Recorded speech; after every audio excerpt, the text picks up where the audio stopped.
వరకు చిన్న స్థాయి రాజకీయ నాయకులు ఈరోజు వచ్చిన వాళ్ళ దగ్గర నుంచి సీనియర్ మోస్ట్ పొలిటీషియన్లు అందరూ కూడా ఆయన నిన్న స్మరించుకున్నారు. అసలు ఆయన ప్రస్థానం, ఏచూరి గారు, ఆయన లేని లోటు ఈరోజు పార్టీకి.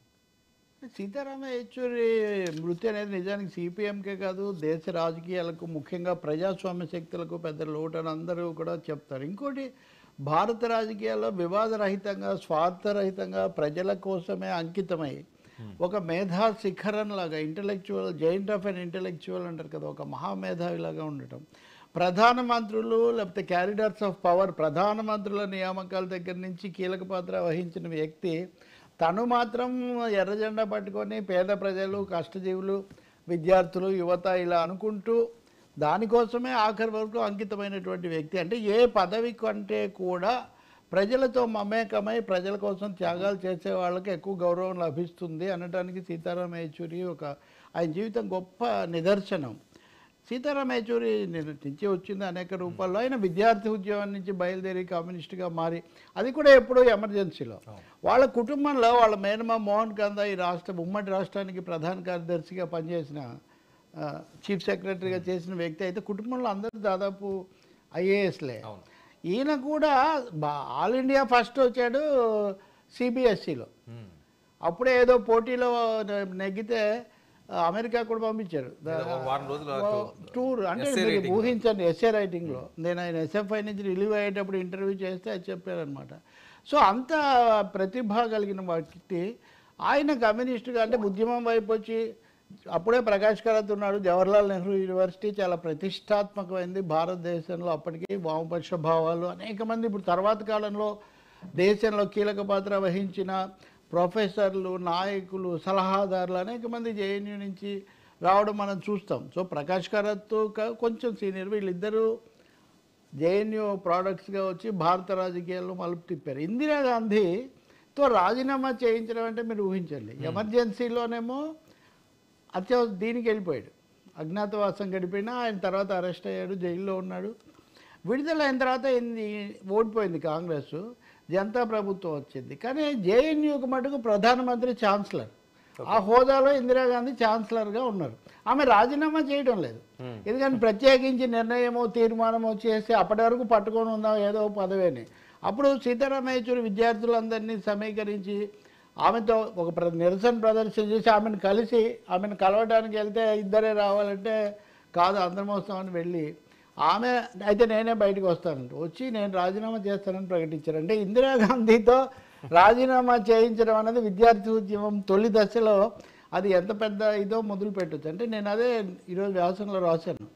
ఇందిరాగాంధీతో రాజీనామా చేయించి నియంతృత్వంతో మొదలుపెట్టిన సీతారామ యేచూరి ప్రస్థానం నరేంద్ర మోదీ దగ్గర నుంచి అందరూ మా సైద్ధాంతిక ప్రత్యర్థి ఎవరంటే సిపిఎం, సీతారామ యేచూరి అని చెప్తారు. మోదీకి మెజారిటీ తగ్గించడంతో ముగిసింది బహుశా ఆయన లాస్ట్ ఫేజ్. చాలామంది ఇప్పుడు కమ్యూనిస్టులు దెబ్బతిన్నారు, లేదా సీతారామ యేచూరి ఏదో ఆయన అనుకున్నది విఫలం ఏంటి, ఆయన మొదటి అడుగు చాలా జయప్రదంగా జరిగింది, చివరి ఘట్టం కూడా ఆయన తను అనుకున్నది సాధించి ఇంకా తిరిగేలేదు ఈ దేశంలో అన్నప్పుడు పరాధీన స్థితికి ఎన్డీఏని తీసుకొని రావడం అనేది చిన్న ఫీట్ కాదు. ఈ ఫీట్లో అన్ని ఏ పార్టీ వాళ్ళతో అయినా మాట్లాడగల బీజేపీ ఏతర శిబిరంలో, నాన్ బీజేపీ క్యాంప్లో సీతారామ యేచూరికి ఉన్నంత పట్టు, పరిచయాలు, స్నేహ సంబంధాలు ఇంకెవరికి ఉండవు. రాహుల్ గాంధీ సంతాప సందేశం పంపుతూ we are missing the consultation process with Sitaram Yechury అంటున్నారు. యేచూరి ఉంటే మనకు చాలా సమస్యలు పరిష్కారం అయిపోతాయి, ఒక అంగీకార యోగ్యమైన అదే సమయంలో ప్రజాస్వామికమైన పరిష్కారాన్ని రూపొందించడంలో ఆయన సిద్ధహస్తుడు. బహుశా హరికిషన్ సింగ్ సూర్జిత్ని చాలామంది కింగ్ మేకరు, ఫ్రంట్ మేకర్ ఇవన్నీ అంటూ ఉంటారు. సూర్జిత్ స్కిల్స్, ఆ నైపుణ్యాలు, ఆ ఒడుపు, ఆ సంబంధాలు, పట్టు విడుపులు అన్నీ పూర్తిగా అనుసరించిన లేకపోతే అలవర్చుకున్న వ్యక్తి సీతారామ యేచూరి అని చెప్పొచ్చు. ఎంత అంటే నేను మళ్ళీ నా వ్యాసాన్ని కోట్ చేస్తాను. రాజకీయాలకు అతీతంగా అందరూ గౌరవించారు. అరుణ్ జైట్లీ, వెంకయ్య నాయుడు ఇద్దరు రాజ్యసభలో ఈయన పేరు ఏదో ఒక విధంగా ప్రస్తావించేవాళ్ళు అని నేను రాశాను. ఈరోజు వెంకయ్య నాయుడు వ్యాసం రాశాడు. అంటే సీతారాం కమ్యూనిస్టు పార్టీ ప్రధాన కార్యదర్శి, సిపిఎం ప్రధాన కార్యదర్శి చనిపోతే వెంకయ్య నాయుడు బీజేపీ అగ్రనాయకుడు, ఇప్పుడు అంటే ఉపరాష్ట్రపతి కాబట్టి అని ఆయన వ్యాసం రాయడం అంటే వాళ్ళకున్న అనుబంధం అయి ఉంటుంది కదా అంటే అంటే ఆయన వ్యక్తిత్వ ముద్ర. ఎస్ అంటే రాజకీయ తేడాలకు అతీతంగా ఒక వ్యక్తి యొక్క ఉన్నత వ్యక్తిత్వం ఎంత ప్రగాఢమైన ముద్ర వేస్తుంది అని. ఆయన మేధస్సు శక్తి కూడా చాలా ఎక్కువ. మోహన్ కందానే చెప్తారు ఏమని అంటే అందరు ఐఏఎస్లు, ఈయన కూడా చాలా బ్రిలియంట్ ఫ్యూచర్ ఉంది, ఇటువంటి ఆయన కాస్త కమ్యూనిస్ట్ అయిపోతే ఏమైపోతుందని ముందు సుందరయ్య గారి దగ్గరికి వెళ్ళారంటే వాళ్ళ కుటుంబ సభ్యులు. వెళ్ళి మమ్మల్ని సీతారామన్ వదిలేయండి, మేము ఇదవుతారంటే చాలా తెలివైన వాడు, వదిలేయండి అంటే మరి నాకు అంత తెలివైన వాడిని ఇంకోటిని తెచ్చి నేను ఈయన వదిలేస్తానంట సుందరయ్య గారు. అలాగే మోహన్ కందా వెళ్ళి సీతారామ యేచూరిని ఆ దగ్గరికి మేనమామ అంటే చాలా ఇద్దరు దాదాపు ఇద్దరికి 8 ఏళ్ళు తేడాట, అమ్మమ్మని అమ్మ అనేవాడట. సో మోహన్ కందాన్ని పంపించారు, కృష్ణరాయబారం పంపించినట్టు, మామ రాయబారం పంపించి అది కాదు బాబు నువ్వు మార్చుకో బాబు అని పిలిచేవాళ్ళు అని ఒప్పించడానికి వెళ్తే కాసేపు అయిన తర్వాత ఈయన్ని ఒప్పించడం మొదలు పెట్టాడు.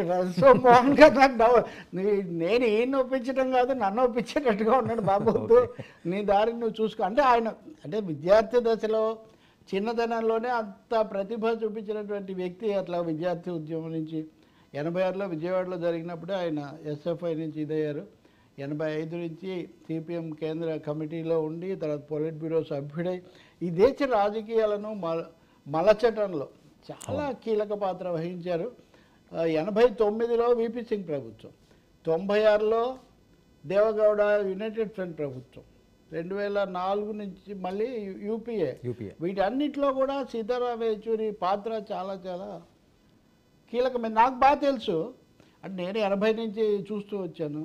విజయవాడ న్యూ ఇండియా హోటల్ సెంటర్లో మొదటిసారి చూసా. అప్పుడు ఇంకా అక్కడ సభలు జరిగి 1980లో ఆ సభకు కూడా వెళ్ళి మాట్లాడటం అవి జరిగింది. కానీ అప్పటి నుంచి చూస్తుంటే ఆయన అలా ఉద్యమంతో పాటు అలా ఉన్నత స్థాయికి ఎదుగుతూ చాలా కీలక పాత్ర వహిస్తూ రావటం అనేది మనం చూస్తాం. నిజంగా అంత దీర్ఘకాలం పాటు చంద్రబాబు నాయుడు నివాళులు అర్పిస్తూ ఒక మాట అన్నాడు, ఆయనది చాలా రెస్పెక్టబుల్ ప్లేస్ అన్నాడు, గౌరవనీయమైన స్థానం. కొన్ని స్థానాలు మనం ఊహించలేము. వేరే సీతారామ యేచూరి మీలాంటి వాళ్ళు మీడియా వాళ్ళు కూడా యేచూరి స్టేట్మెంట్ వస్తే ఓ దీంతో ఇంకా అనే.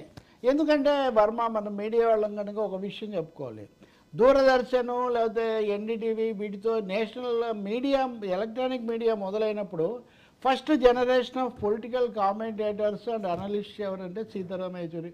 ఆయన ఎవరు ప్రణయ్ రాయ్ దగ్గర సీతారామ యేచూరి లాంటి వాళ్ళు కూర్చొని మాట్లాడుతుంటే దేశం అంతా చెవులు అప్పగించి చూసేది, అలా చూస్తూ వింటూ ఉండేదన్నమాట. అలాగే కాలమిస్ట్ కూడా పీపుల్స్ డెమోక్రసీ పత్రిక 20 ఏళ్ళు ఎడిటర్. అంటే ఒక వ్యక్తి ఇన్ని బాధ్యతలు నిర్వహించడం, అక్కడి నుంచి జనరల్ సెక్రటరీగా 3 సార్లు, మీరు రెగ్యులర్గా చర్చలు చేసేవాళ్ళు కాబట్టి ప్రతి సిపిఎం మహాసభకు ముందు ఇప్పుడు 3 సార్లు ఆయన కార్యదర్శి కానీ కన్ను మూసారు. ఇప్పుడు మళ్ళీ సిపిఎం మహాసభలు జరగాలి. ఎప్పటికప్పుడు